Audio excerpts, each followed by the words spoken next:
Number 3. La Recoleta Cemetery, Buenos Aires, Argentina. La Recoleta is a world-famous cemetery and is considered one of the most beautiful graveyards in the world. It's a popular tourist destination in Buenos Aires, Argentina. It was designed to be a cemetery for the rich and famous in the 1800s. Now there are nearly 6,500 statues, sarcophagi, coffins, and crypts. More than 90 of its tombs are national historical monuments. And some of the tombs belong to notable people, including past presidents of Argentina. But it appears not everyone who's buried there seems to be at rest. In 1883, Rufina Cambaceres was born into a wealthy family who made their money from cattle.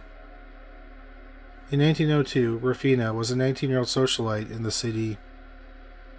One day, she was getting ready to attend a show, and suddenly she collapsed. 3 doctors were called in, and they all said she had died from a heart attack. She was put in a coffin and sealed in a mausoleum. A few days later, a cemetery worker saw that the lid of her coffin was broken and it had been moved. He was worried that someone had tried to rob her grave. But what he found was much more disturbing. Rufina's face and hands were bloody and bruised, and there were scratch marks on the inside of her coffin.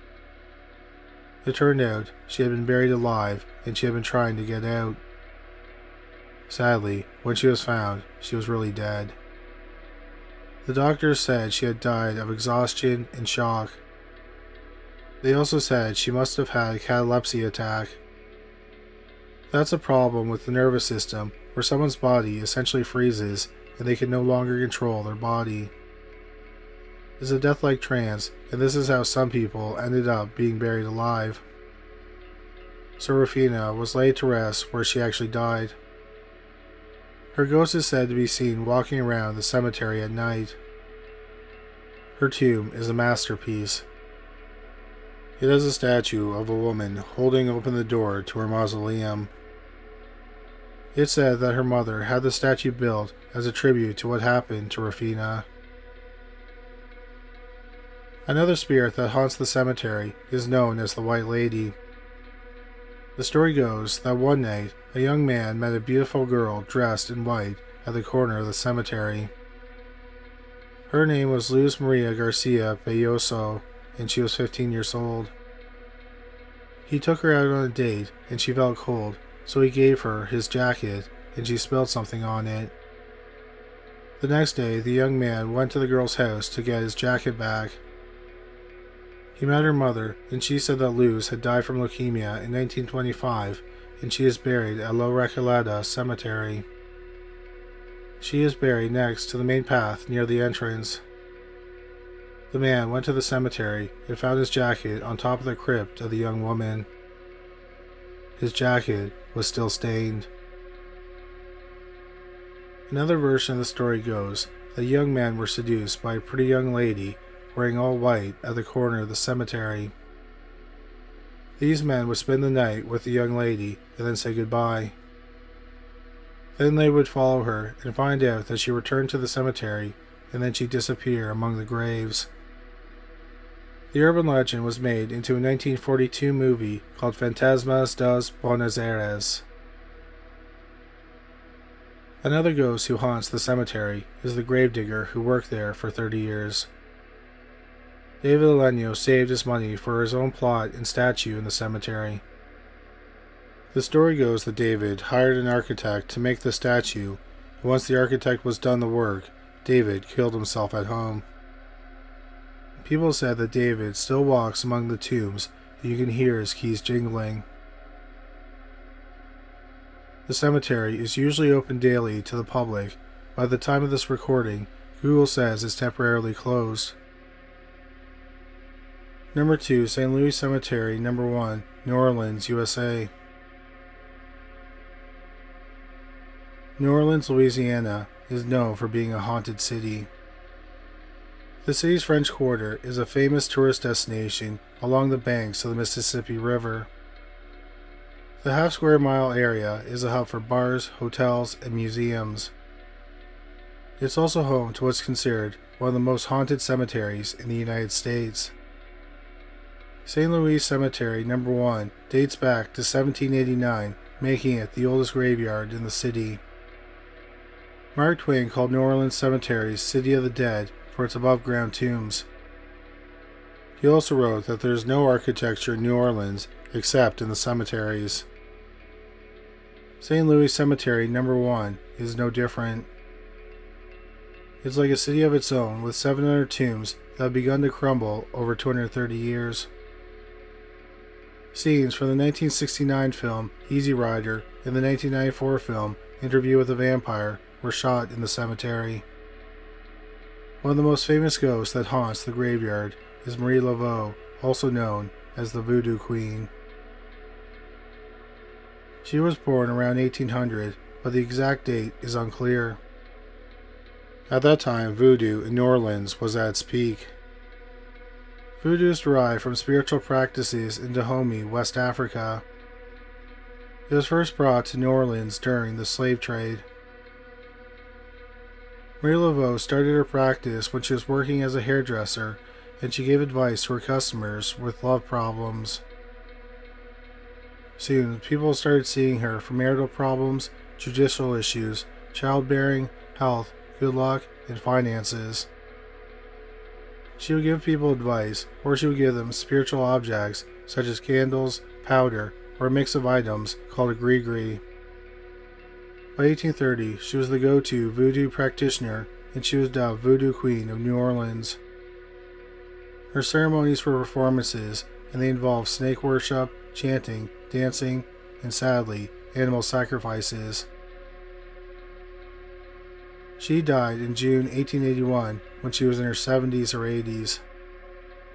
But people reported seeing her in 1885 and at a meeting in 1895, and some say she was alive until 1918. People have reported seeing her ghost in the French Quarter, including walking down the street where she used to live and amongst the tombs of St. Louis Cemetery. But she soon vanishes. Supposedly, people who say bad things about her are scratched, pinched, or even shoved to the ground. Marie Laveau's remains have been moved to a secret location so that people don't steal her remains. Another ghost who haunts the cemetery is Henry Vigny. He was a sailor in the 1800s and a nomad. He ended up at a boarding house in New Orleans. He had important papers that had information about his family's tombs. The owner of the boarding house said she would keep the papers safe while he was away sailing. Instead, she sold Henry's family tombs. When he got back from his excursion, Henry wanted the tombs back. He soon got sick and died, but his tomb had been sold and he had no money. So his body was buried in an unmarked grave in St. Louis Cemetery No. 1. People have reported seeing him, but he looks so human that they don't even realize he's a ghost. He is tall and has blue eyes, and he asks tourists if they know where to find Vigny's tomb.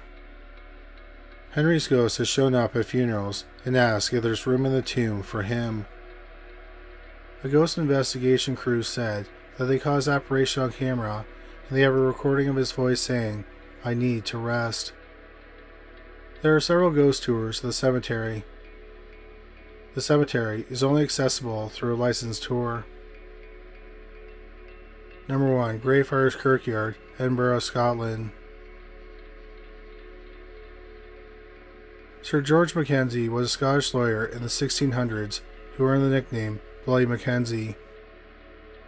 In 1637, King Charles I tried to impose a modified version of the English Book of Common Prayer.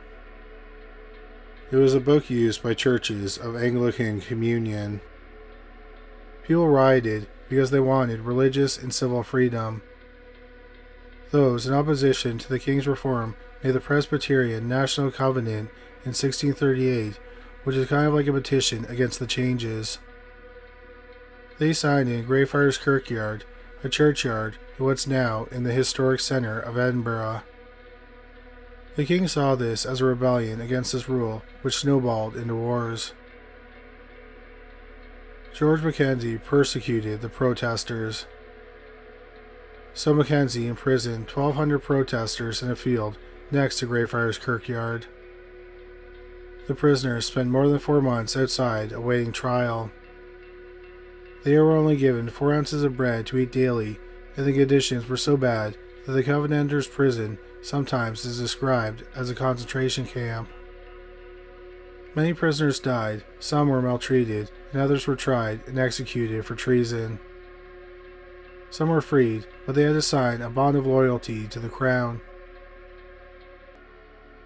The section that held the protesters exists at Greyfriars Kirkyard today. In a twist, George Mackenzie was buried in a mausoleum at Greyfriars near the Covenanters' prison. His spirit is said to haunt the area and even attack people. The attack started in 1999 after a man broke into Mackenzie's vault. This allegedly unleashed an evil force. The man tried to break into the casket, but he fell into a pit that had the remains of plague victims from centuries earlier. Visitors to the cemetery have left with mysterious bruises, scratches, bite marks, and burns. Some suddenly become sick and even pass out. Most of these things happen near Mackenzie's mausoleum in the Covenanters' prison. There have been 2 attempts at exorcism in Greyfriars. One of the exorcists died a week after from a heart attack. A virtual tour is available on the Greyfriars Kirkyard website, where you can see Sir George Mackenzie's mausoleum in the Covenanters' prison. Thank you so much for watching this video. We hope you found it interesting. If you did find it interesting, please make sure you subscribe. We'll have a new video about the paranormal every week. If you just discovered this channel, please make sure you check out our other channel, Criminally Listed. We have over 325 videos featuring bizarre but true crime stories. You can find it at youtube.com/criminallylisted. We also have a podcast about cold cases that were eventually solved called Criminally Listed Presents Into the Killing. You can find it on Stitcher, Spotify, Amazon Music, and anywhere you find great podcasts. But that's all for today. Thanks again for watching.